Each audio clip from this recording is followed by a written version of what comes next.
Assalamualaikum warahmatullahi wabarakatuh. Alhamdulillah, kali ini kita bertemu kembali untuk membahas ilmu tajwid, yakni kita melanjutkan pada video sebelumnya tentang hukum bacaan ro, yang mana pada video sebelumnya sudah saya terangkan tentang hukum bacaan ro tafkhim.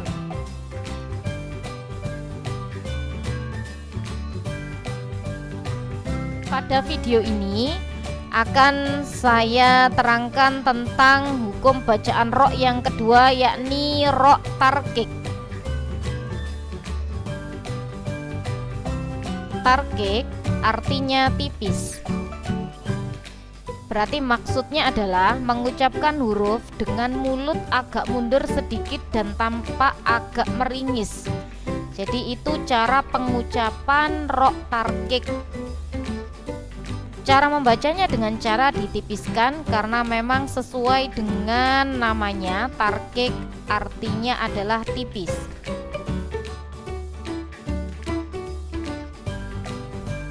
Macam-macam ro yang dibaca tarkik.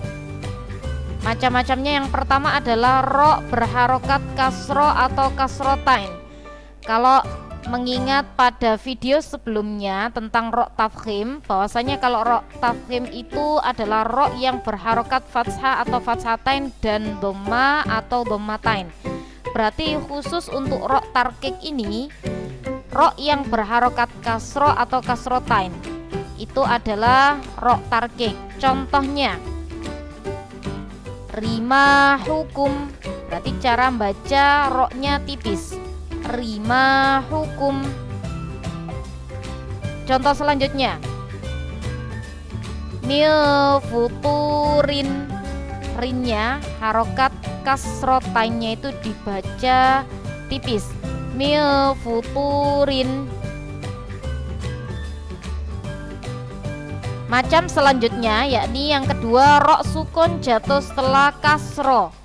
Intinya berarti kalau tarkik ini entah kasro atau kasrotain maka itu dinamakan ro tarkik. Sedangkan kalau ro tafkhim itu fathah atau fathatain. Maka ketika sukun pun kalau ro tafkhim jatuh setelah fathah. Sedangkan ro tarkik, ro sukunnya harus jatuh setelah kasro. Contohnya fabashirhum. Kita perhatikan ada ro sukun, itu kita lihat harokat sebelumnya adalah kasro, maka ro sukunnya tadi dibaca tarkik. Tarkik artinya tipis. Fabashirhum. Yang ketiga, ro yang diwakofkan dan jatuh setelah kasro. Ro yang diwakufkan dan jatuh setelah kasro, berarti ini sukunnya, sukun pada ro-nya itu sukun karena wakof atau karena dibaca berhenti. Dan kita lihat huruf sebelumnya itu berharokat apa. Kalau berharokat kasro maka itu dinamakan ro tarkik. Contohnya adalah akhda azizim muqtadirin. Awalnya seperti itu. Ketika diwakofkan atau dibaca berhenti maka bunyinya adalah akhda azizim muqtadir. Ya, ro-nya tipis. Kita perhatikan itu ada ro sukun. Jadi ro-nya yang awalnya harokatnya kasrotain karena diwakofkan menjadi sukun.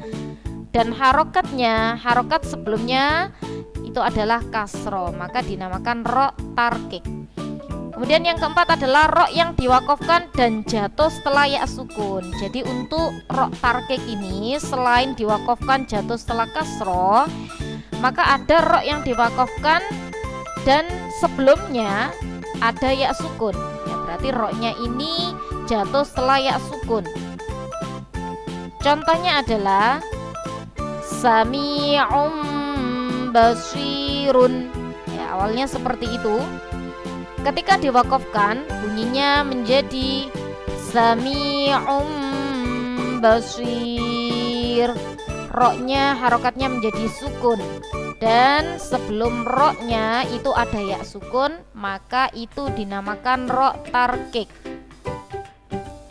Anak-anak, sekarang kita langsung mengerjakan tugas supaya bisa lebih memahami tentang hukum bacaan ro tafkhim maupun ro tarqiq. Tugasnya adalah menyalin ayat-ayat di bawah ini ke dalam buku tulis. Jadi ini saya ambilkan dari Quran surat Al-Mudaththir ayat 1 sampai 10. Silakan anak-anak bisa melihat dalam Quran surat Al-Mudaththir ayat 1 sampai 10, disalin, ditulis ke dalam buku tulis. Kemudian tugas berikutnya adalah mencari hukum bacaan tajwid dari lafadz yang dilingkari. Nah, ini ada 16 lafadz yang dilingkari. Yang pertama, nah ini tidak semuanya hukum bacaan ro tafkhim atau ro tarqiq, tapi ada beberapa hukum bacaan tajwid yang lain yang pernah saya terangkan pada pembelajaran sebelumnya.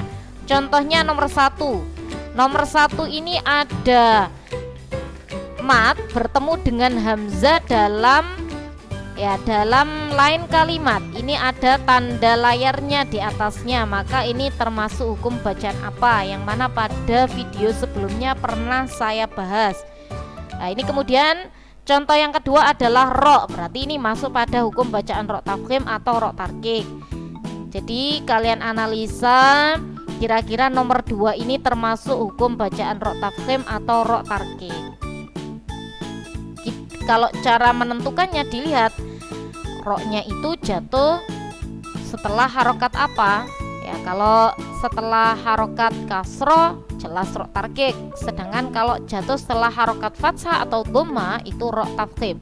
Kemudian yang nomor 3 itu ada nun sukun bertemu zal. Nah, ini masuk pada hukum bacaan tajwid nun sukun atau tanwin yang ada 5: izhar, ikhfa, idgham bi gunna, idgham bila gunna, dan iqlab.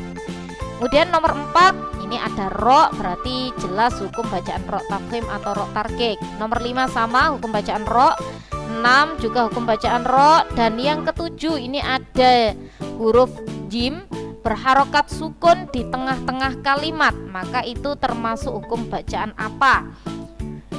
Kemudian nomor 8 ini hukum bacaan ro. Nomor 9 mim sukun bertemu dengan nun, ini hukum bacaan mim mati yang ada 3, yaitu izhar syafawi, ikhfa syafawi, dan idgham ma'al gunna atau idgham mimi. Kemudian nomor 10 ini ada nun sukun bertemu dengan ta, ya ini hukum bacaan nun sukun atau tanwin. Kemudian nomor 11 hukum bacaan ro, 12 hukum bacaan ro, 13 hukum bacaan ro, dan 14 ini ada kasrotain bertemu dengan ya, berarti ini hukum bacaan nun sukun dan tanwin yang ada 5 tadi. Kemudian nomor 15 ini masuk hukum bacaan ro, dan 16 masuk hukum bacaan ro. Ya, ingat anak-anak, dalam ayat-ayat tersebut tidak hanya ada hukum bacaan ro tafkhim atau ro tarqiq saja, melainkan juga ada hukum bacaan tajwid yang lainnya. Ya, sekian penjelasan yang dapat saya sampaikan, semoga bermanfaat. Semoga anak-anak bisa mengerjakan tugas dengan baik. Saya akhiri. Wassalamualaikum warahmatullahi wabarakatuh.